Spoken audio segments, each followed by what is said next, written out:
नमस्कार, आप देख रहे हैं आजाद टीवी न्यूज 24 और मैं हूं आसमा आपके साथ। रेवाड़ी में इंडियन मेडिकल एसोसिएशन की ओर से एक कैंसर जागरूकता सम्मेलन का आयोजन किया गया। इस कार्यक्रम का मुख्य उद्देश्य आम जनमानस को कैंसर की रोकथाम, समय पर पहचान, जांच तथा उचित उपचार के प्रति जागरूक करना था, ताकि इस गंभीर बीमारी से होने वाली जनहानि को समय रहते रोका जा सके। इस महत्वपूर्ण कार्यक्रम का आयोजन संरक्षक इन चीफ डॉक्टर नीलम यादव के मार्गदर्शन में किया गया। तो प्रेस कॉन्फ्रेंस में मैं हृदय से स्वागत करती हूँ, अभिनंदन करती हूँ। आज हम यहाँ किसी कार्यक्रम के लिए नहीं बल्कि एक गंभीर सच्चाई को समाज के सामने रखने के लिए इकट्ठे हुए हैं। साथियों, अगर हरियाणा विशेषकर रेवाड़ी क्षेत्र की हम बात करें तो एक बात हम सबको भीतर तक झकझोरती है। कैंसर के मामले में तेजी से वृद्धि और निरंतर वृद्धि। पहले जहां कैंसर के मामले जब हम मेडिकल कॉलेज में थे तो सालाना 1 या 2 या 3 आते थे, वो भी आजकल बढ़कर हर रोज हर ओपीडी में हमें ऑल्टरनेट डे पे देखने को मिल रहे हैं। ये केवल आंकड़े नहीं हैं, किसी माँ की पीड़ा है, किसी बेटी का डर है, किसी पिता की चिंता है और किसी परिवार की टूटती उम्मीदें हैं। जब बीमारी इतनी तेजी से बढ़ रही है तो संदेश भी उतनी तेजी से फैलना चाहिए। इसी भावना के साथ आईएमए रेवाड़ी टीम टूडेस आयोजित कर रही है। साथियों, यह कोई सामान्य प्रेस मीट नहीं है, यह एक सामूहिक चिकित्सकीय स्पेशलिस्ट, पल्मोनोलॉजिस्ट, कैंसर स्पेशलिस्ट और हर तरह के डॉक्टर एक ही मंच पर मौजूद हैं, एक ही उद्देश्य के साथ। कैंसर से डर नहीं, जानकारी से जीता जा सकता है। आज हम मीडिया को माध्यम से बताना चाहते हैं समाज को कि कैंसर लाइलाज नहीं होता, कैंसर अचानक भी नहीं होता और सबसे जरूरी है कि कैंसर चुपचाप नहीं आता, वह पहले संकेत देता है। जरूरत है उन संकेतों को पहचानने की और यह पहचान आप मीडिया के माध्यम से हर घर तक पहुंचा सकते हैं।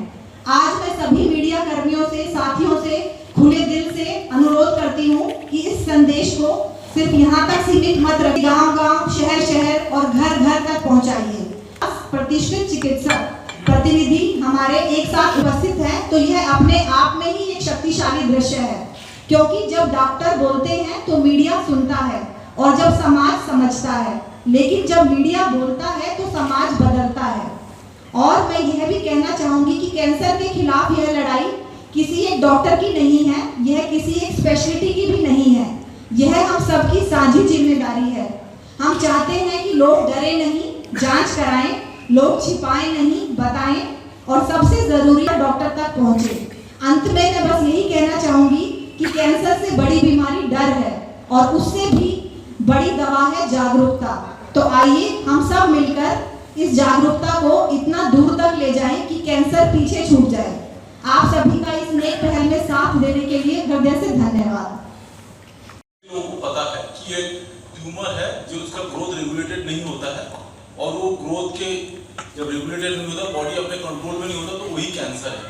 लेकिन कैंसर क्या है एक टर्म में डिफाइन करना मुश्किल है, क्योंकि कैंसर पेशेंट मुझे बोलता है ये कैंसर होगा, ये ठीक हो जाएगा, ऐसा मुझे पूछते हैं कि कैंसर ठीक हो जाएगा। तो मैं अपना जैसे 2005 से मैं कैंसर देख रहा हूँ सर, मैं इस चीज़ को बताता हूँ कि मैं तो कैंसर को एक बीमारी नहीं मानता हूँ। कैंसर मेरे मतलब फीवर, मैं लोगों को बोलता हूँ बुखार हुआ तो बुखार हुआ, उसका ट्रीटमेंट एक है क्या? मतलब ये क्वेश्चन आती है जब साधारण जनता पूछती है, वो पूछती है इसका कैंसर का ट्रीटमेंट क्या है, तो बुखार का ट्रीटमेंट क्या है सर? वो तो सर पैरासिटामोल होगा बुखार का ट्रीटमेंट, लेकिन बुखार हुआ कहाँ से है? आपको टाइफाइड हुआ, ना मलेरिया हुआ, ना कैंसर रिलेटेड बुखार हुआ, ना बुखार के कम से कम 1000 रीजन होंगे। तो उस हिसाब से कैंसर भी एक बहुत हेट्रोजेनस डिजीज है, सर से लेके पैर तक हर ऑर्गन में कैंसर हो सकती है। और वो कैंसर उसकी इटियोलॉजी या उसको जो बोलते हैं हम लोग, उसका जो कारण है वो डिफरेंट हो सकता है, उसकी इन्वेस्टिगेशन डिफरेंट होंगे, उसका ट्रीटमेंट डिफरेंट होगा और उसकी डॉक्टर भी डिफरेंट होंगे। सो एक कैंसर का डॉक्टर सारा कैंसर ट्रीटमेंट कर पाएगा, this is not a fair judgment. इसमें डॉक्टर की कोई ये नहीं है कि डॉक्टर को आता नहीं है, this is not the right.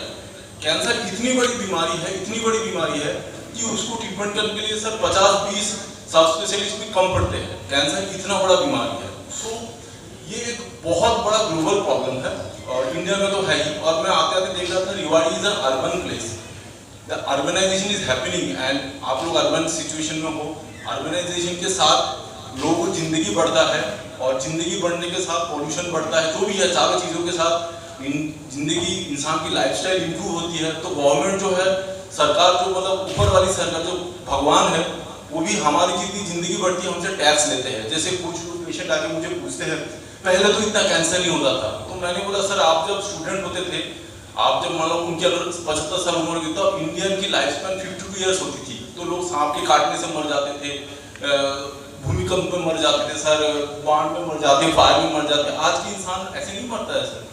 तो जितना साल इंसान जिएगा उसके बॉडी में जो जेनेटिक्स है, उसकी जो इन्वायरमेंट है, जो इन्फेक्शंस है, बहुत सारा रीजन है, वो उसको धीरे धीरे प्रभावित करके कैंसर की तरफ ले जाता है। सो इंसान जो जीता है उसको एट द एंड कैंसर होने की चांसेस एज के साथ बढ़ता है। ऐसा नहीं है कि बचपन से लेके ओल्ड तक एक स्पेक्ट्रम है कैंसर का, वो तो अलग बात है, लेकिन इंसान जितना ओल्ड होता है उसको कैंसर की प्रोबेबिलिटी बढ़ता है। आज की तारीख में 2025 में 9 में से 1 इंसान को इंडिया में कैंसर होने की चांसेस है।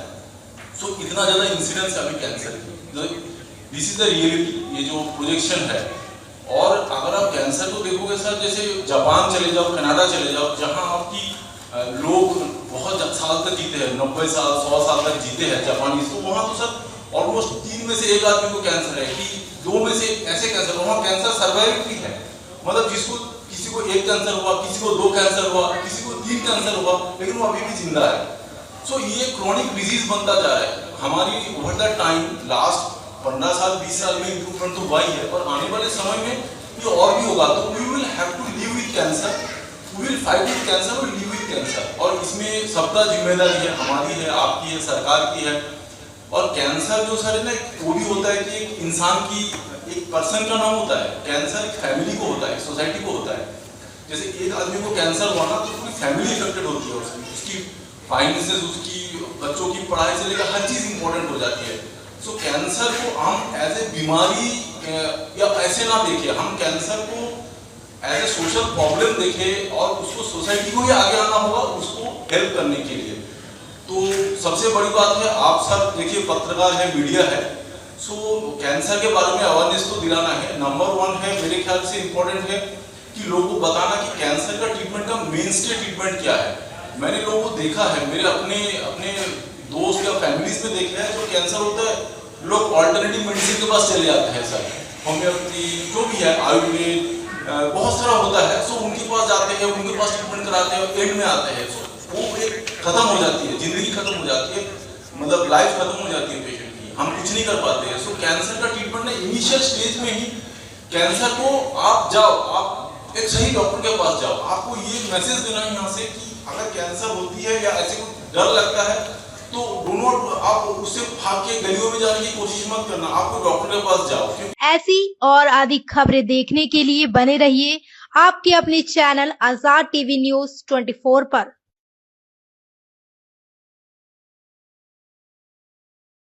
आपको पता है क्या, डेमीज ने अपना न्यू प्रोडक्ट लॉन्च किया है, टेस्टी स्पाइस लेमोना।